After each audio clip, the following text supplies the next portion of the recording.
हम सब सौभाग्यशाली हैं कि हमने संगीत की इस सामर्थ्य, इस शक्ति को लता दीदी के रूप में साक्षात देखा है। प्रधानमंत्री नरेंद्र मोदी को हाल ही में लता दीनानाथ मंगेशकर अवार्ड से सम्मानित किया गया था। पीएम मोदी को इस सम्मान से सम्मानित करते हुए 1 लाख रुपए का कैश भी दिया गया था। लेकिन 25 मई 2022 को प्रधानमंत्री नरेंद्र मोदी ने लता मंगेशकर के भाई हृदयनाथ मंगेशकर को, जो कि संगीतकार भी हैं, उन्हें एक खत लिखा, जिसे हृदयनाथ मंगेशकर ने अपने ट्विटर अकाउंट पर शेयर भी किया। देखिए, यही वो लेटर है जो पीएम मोदी ने हृदयनाथ मंगेशकर को लिखा था। पीएम मोदी के इस लेटर में लता मंगेशकर को लेकर उनकी भावनाएं साफ झलक रही थीं, जिसमें उन्होंने लिखा कि मेरी एक राखी कम हो गई, हालचाल के लिए कोई फोन नहीं आएगा। इस भावुक लेटर में पीएम ने लता दीनानाथ मंगेशकर अवार्ड के लिए शुक्रिया भी कहा।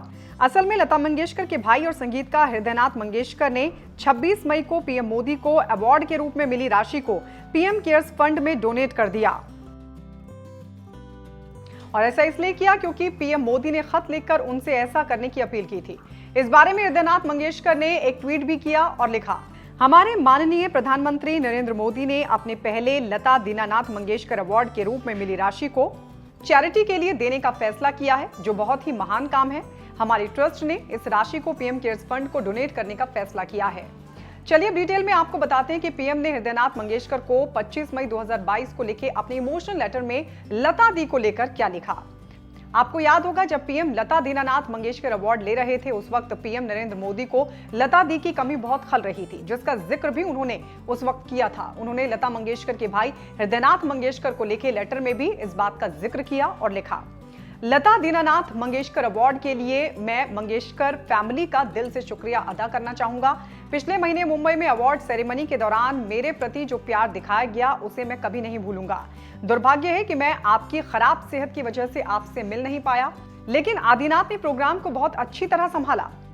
मोदी ने अवार्ड लेते वक्त जो कुछ भी भाव उनके मन में लता दी को लेकर आ रहे थे, इस लेटर में पीएम मोदी ने उन सभी इमोशंस का खुलकर जिक्र किया और लिखा, जब मैं अवार्ड लेने के लिए उठा और 2 शब्द कहे तो इमोशंस का गुब्बार फूट पड़ा।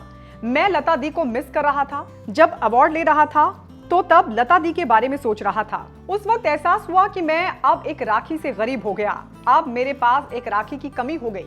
ये सोचकर गहरा धक्का लगा कि अब मेरी सेहत के बारे में पूछने के लिए, मेरा हाल चाल जानने के लिए या ढेर सारे विषयों पर बात करने के लिए मुझे अब कोई फोन नहीं आएगा। ये जो अवार्ड है 1 लाख रुपए की राशि का, क्या मैं इसे किसी चैरिटेबल संस्था में डोनेट कर सकता हूं? इससे अन्य लोगों की जिंदगी में महत्वपूर्ण बदलाव आ सकता है। लता दीदी भी यही चाहती थी। मैं एक बार फिर मंगेशकर फैमिली के प्रति कृतज्ञ हूं और लता दीदी को श्रद्धांजलि देता हूं।